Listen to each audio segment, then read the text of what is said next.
Un jour, un petit téléviseur voulant donner un peu de bonheur à cette triste société décide de lui annoncer la fin du monde est à 7 heures. Annonçait le téléviseur, annonçait les ordinateurs, les séquenceurs, les répondeurs, annonçait le télécopieur, annonçait les radiateurs, annonçait...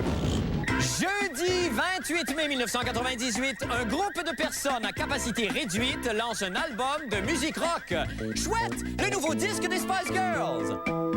Rochon impose des cloisons non-fumeurs dans les restaurants. Un autre écran de fumée du ministre de la Santé. Ah, que je suis cinglant! Et Mme Paul Pelletier à la météo, quand elle parle de mercure, il ne s'agit pas du liquide dans le thermomètre, mais de sa planète d'origine.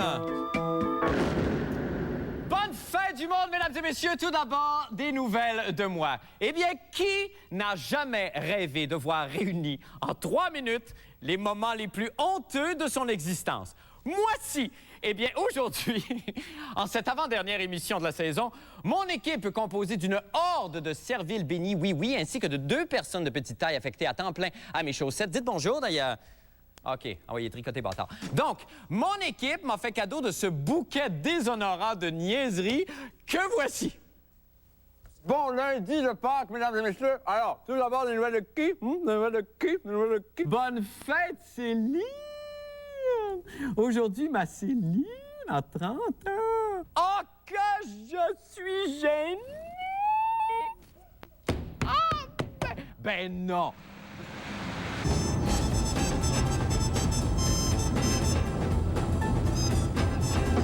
Ben voyons! Qu'est-ce que tu fais là? Ah.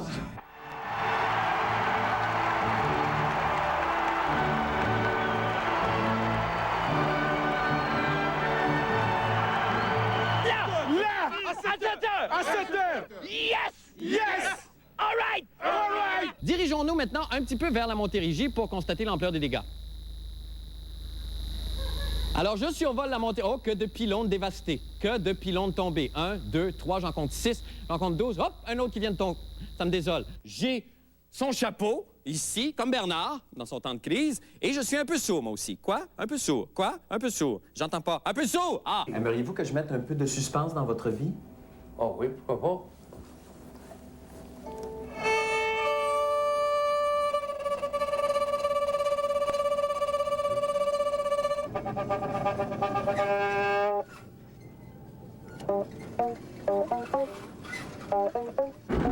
On le perd!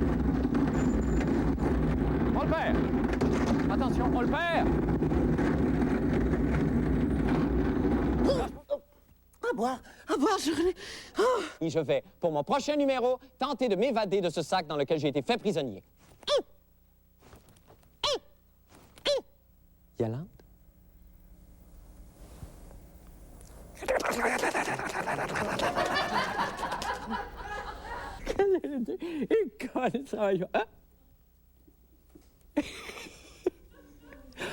Bon, ben, bâtard de la merde. Musique.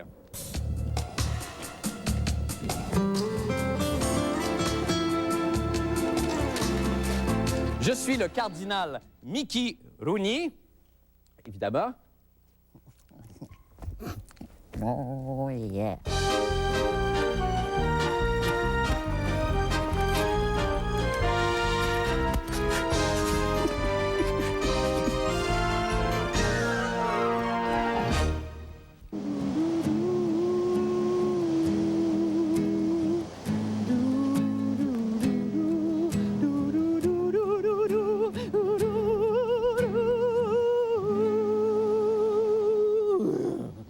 Bravo. Well, I got news for you. It means everything in the world to me.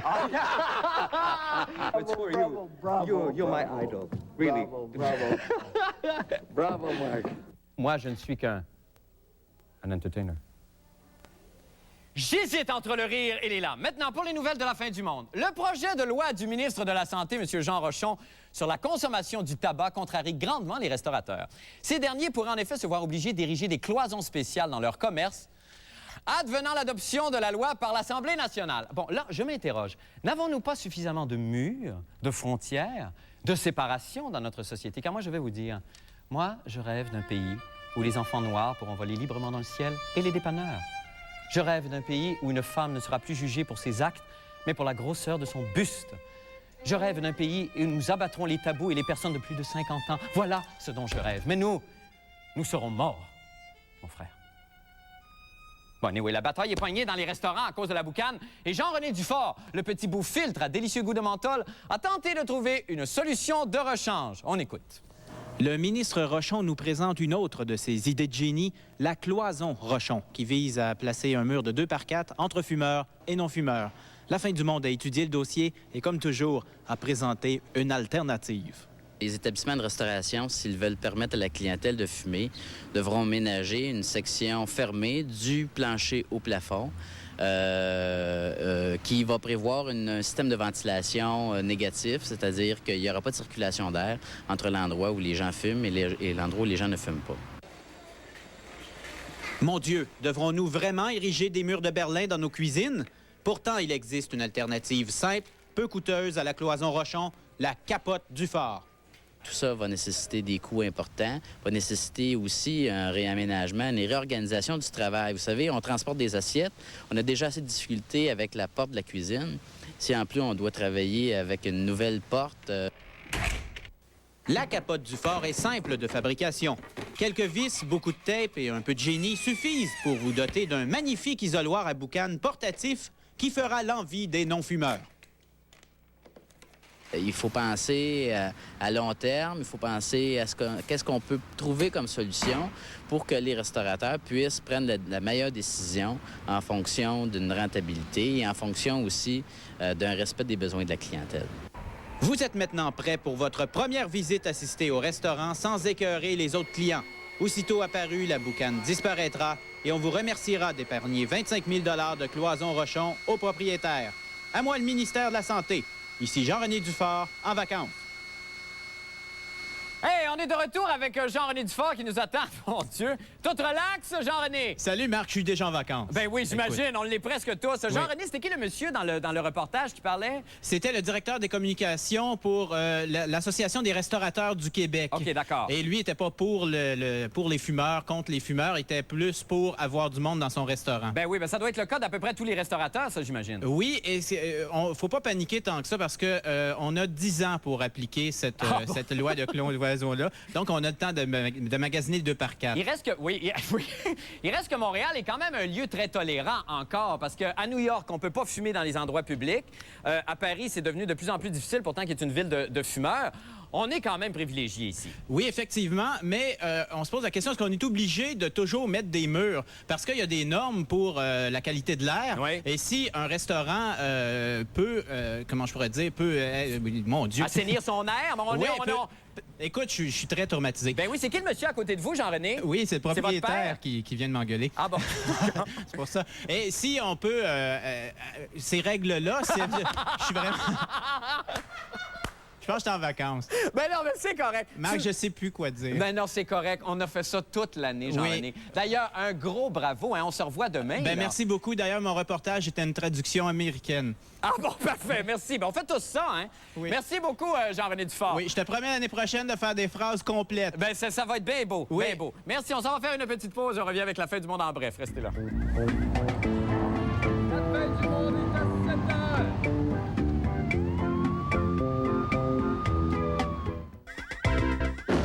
La fin du monde en bref. Selon des statistiques troublantes, les prescriptions de Ritalin, cette drogue utilisée pour calmer les enfants hyperactifs, auraient quadruplé depuis 1990. Suite à cette nouvelle inquiétante, François Ouimet, porte-parole de l'opposition en matière d'éducation, a sommé le premier ministre Lucien Bouchard d'intervenir afin de mettre un terme à cette pratique. Bon, là, permettez-moi d'éditorialiser. En tant que parent, je trouve absolument déplorable que de soi-disant experts bourrent nos bambins de médicaments parce qu'ils les jugent incontrôlables. Appelez-moi Jojo Vieux Jeu ou Grégoire Gros Bon Sens, mais mes propres enfants ont jadis été diagnostiqués hyperactifs, comme moi d'ailleurs, et j'ai su traiter leurs conditions grâce à l'exercice physique et aux fruits frais. Alors, forcez d'abord l'enfant hyperactif à courir de 4 à 6 heures en soulevant des électroménagers. Par la suite, s'il vous énerve toujours, frappez-les à la nuque avec une papaye. Alors, vous retrouverez ce conseil sur la fiche conseil numéro 27 de la série Bon Papa, sur laquelle vous retrouverez également 12 façons de faire restituer un enfant auquel vous avez fait avaler un condom rempli de cocaïne. Science, le très grand télescope de Paranal, le plus puissant du genre au monde, vient de faire ses premières observations spatiales.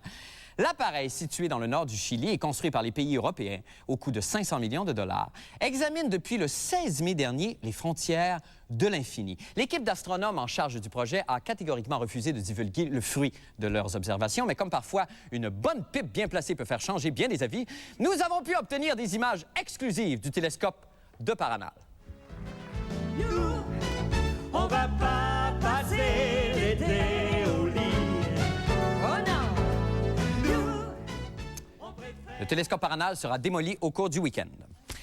Bon, je dois admettre que je connais pas grand-chose à la musique rock'n'roll. Le dernier disque que je me suis acheté personnellement, c'est Lucien Etu et son fils Daniel, sorti en 1968 et qui contenait les méga hits Une larme au nuage, Quand tu auras raté le train et surtout Galloping Comedians.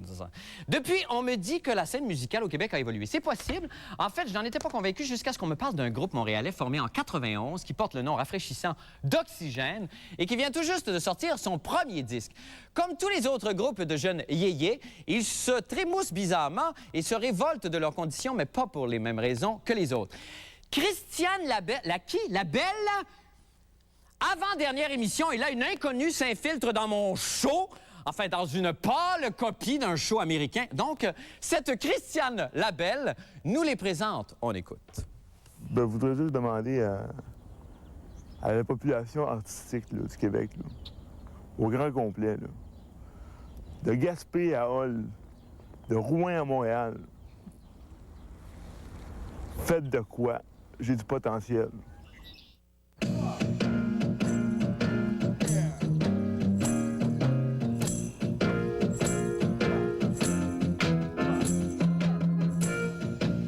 Arrêtez vos discours! Arrêtez vos folies! Arrêtez vos espoirs! Vous en avez aussi! Moi, la musique, j'en mange.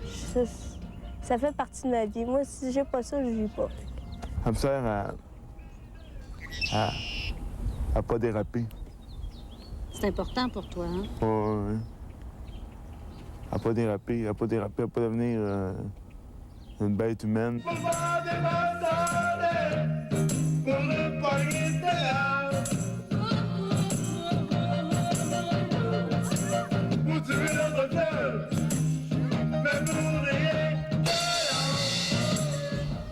Moi, c'est le genre de Jean Leloup, mais plus humain. Là. Je veux pas dire des niaiseries, là, mais je me sens un peu comme lui. Un peu rebelle. Un peu rebelle, oui.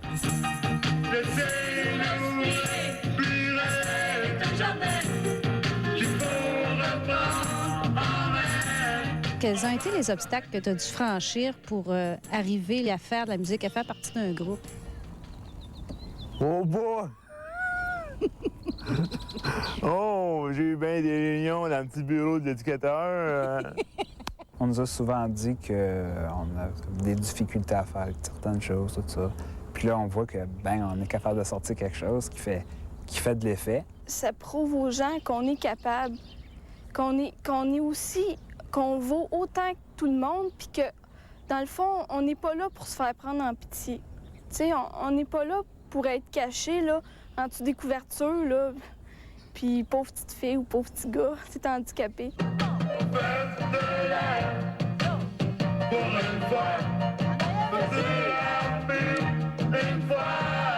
C'est ça qui fait notre chimie parce que on avait tous le même but, puis c'était de faire un disque. C'était notre rêve, là, puis on savait pas si ça pourrait marcher, ça allait marcher, mais on rêvait de faire le disque, puis en fin de compte, ça a marché.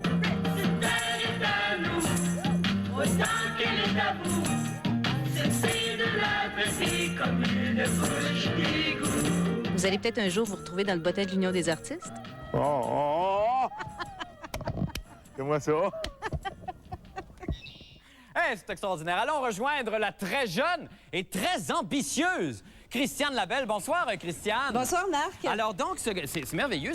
Ils viennent d'où exactement? Comment ça s'est formé, ce groupe-là, Oxygène? Bien, c'est un groupe qui s'est formé à l'école Joseph Charbonneau, qui est une école pour handicapés multiples. Oui. Et c'est le professeur de musique, Monique Vézina, qui les a découverts, qui s'est dit, mon Dieu, ces étudiants-là sont extraordinaires, je vais faire quelque chose avec eux. Et elle a formé un groupe qui ont dépassé les murs de l'école, finalement. Ils ont fait des spectacles et là, ils ont décidé de faire un disque. Ah, ben c'est merveilleux. Je l'ai d'ailleurs ici, je vais le montrer pour ceux qui s'intéressent, parce qu'il n'est pas en vente partout.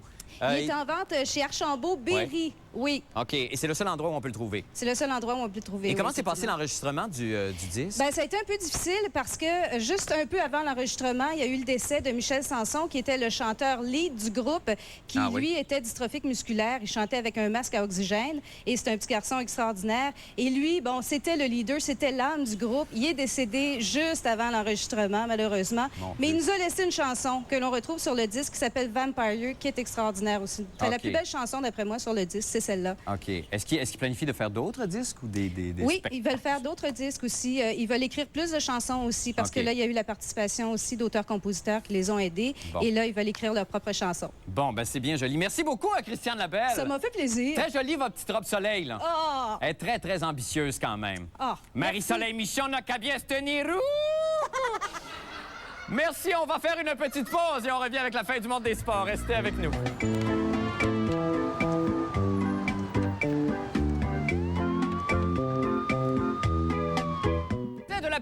La plume de Picasso et étrangement la coiffure de la plupart de ses modèles. C'est M. Serge Chapelot et les sports. Ah oui, grand. Rebonsoir. Oui.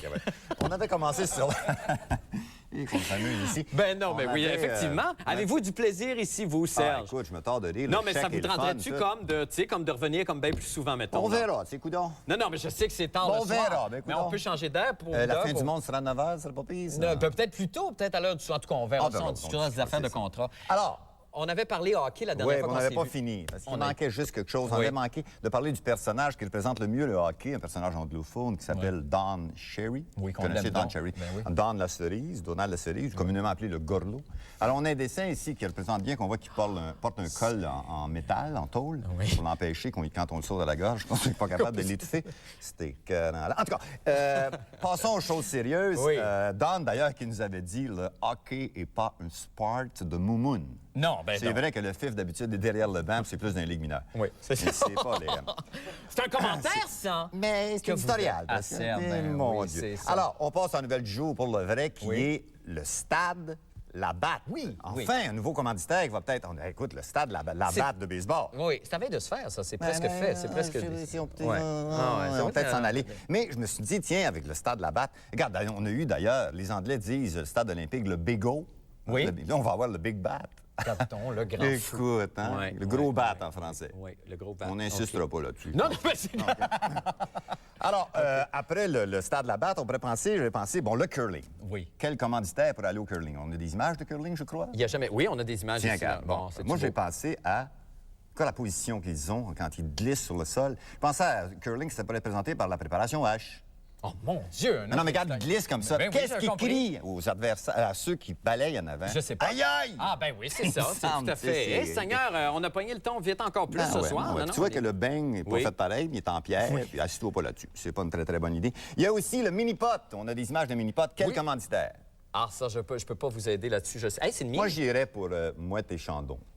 Pour mettre un peu de classe. Bien, certainement. Moi, j'ai toujours rêvé, moi, de brasser le champagne, de sabrer le champagne avec un potter, avec des Bermudas à carreaux et une ceinture blanche. C'est mon rêve. Je vois tellement faire ça.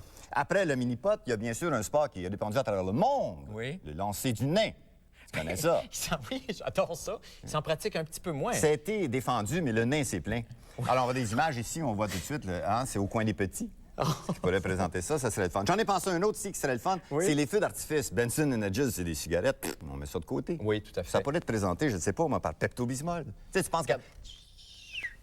Quel imaginaire incroyable. Fantastique. Ah non. Alors, ça vous sort tout de même? Écoute, ça me sort comme ça. J'ai même pas rien préparé. Cette feuille-là, c'est des... Ça, c'est juste poème. votre caricature de demain. Je pense c'est un sujet pour trouver... As-tu quelque chose pour moi demain? Oui, on a quelque chose pour vous demain. Libre à vous de sauter à pieds joints là-dedans ou d'arriver avec votre autre imaginaire à vous qui est d'autant plus intéressant. J'en profiterai. OK, parfait. Merci beaucoup, ça me Serge. fait plaisir. Infiniment. On se reparle encore demain. Les gens vous aiment beaucoup, hein, vous le savez. Es-tu sérieux? Non, vous le savez pas parce que vous pouvez pas lire ce qu'on reçoit sur Internet. Les gens vous adorent. Non. Oui, non, j'ai l'air têteux, mais c'est très vrai. Écoute, je suis me toucher, là. Ben non, c'est correct. Vivez-le bien. On s'en va faire une petite pause et on revient pour le mot de la fin et la météo avec votre gagnante de ce soir. Restez là. La fin du monde est à 7 heures. Maintenant, à la météo dans la série, c'est vous qui l'avez demandé. Si t'en veux pas, ben passe-toi-en puis marche te coucher. Voici la météorologue amateur du jour, la grande acteur Paul Pelletier. Bonsoir, Paul. Bonsoir, Marc. Alors, vous avez été élu, vous aussi, une des grandes météorologues de l'année. On vous en félicite. Oui. Ça veut dire que ça marche. Hein? Ça veut dire que ça marche, probablement. Ça veut dire que ça marche. Parce que comme je connais rien à la météo, hein, absolument rien. Oui, mais bon Dieu, que vous en connaissez sur le reste. Ah, ça... Et quand on parle du reste, on parle bédaine, entre autres. Oui, alors, bon, là, quand je suis venue la dernière fois, j'ai fait avec les glandes. Hein? Vous avez passé en revue pas mal de glandes, oui. On les a pas toutes faites, on n'est pas monté dans la tête, mais là, il y a presque plus. C'est magnifique, mais on n'aurait rien compris, bâtard. Non. Alors... Non. Tandis que là... Là, je pensais redescendre dans la bédaine. C'est magnifique. Parce que le centre, tout mon entraînement avec les acteurs, ça repose sur ça. Là. Toujours, tu reviens, puis tu te branches littéralement. C'est comme tu passes un fil intérieur à travers tout toi. C'est tout relié à peu près 2 pouces en dessous de ton nombril. Ce qui fait que tout ce que tu dis, tout ce que tu fais, ça vient de là. Si ça vient vraiment de là, c'est irrésistible. OK. Alors, écoutez, Paul, est-ce qu'on peut avoir une démonstration, par exemple, d'une météo dite par le ventre? Alors, c'est ça. Donc, si je suis vraiment branchée dans le ventre, ça fait ce soir 23 degrés. Demain, un superbe 26 degrés avec 60 de possibilité d'averse. De l'eau, peut-être de l'eau. Peut-être de l'eau demain. C'est qu'on le voit, le fil. Hein? Est-ce que vous le voyez? Moi, je le sens fort. Je l'ai vu. Ah ouais? Et tout est nu, petit fil. Hein? On l'a vu. Merci infiniment, Paul. Puis on se retrouve au dojo avec Bruno Blanchet? Ah, absolument. OK. Alors, on s'inscrit la semaine prochaine. On vous remercie et on vous souhaite une belle soirée. Merci beaucoup. OK. Ne manquez pas, la chronique La fin du monde est à 7 heures, tous les samedis, dans le cahier week-end du Journal de Montréal et du Journal de Québec.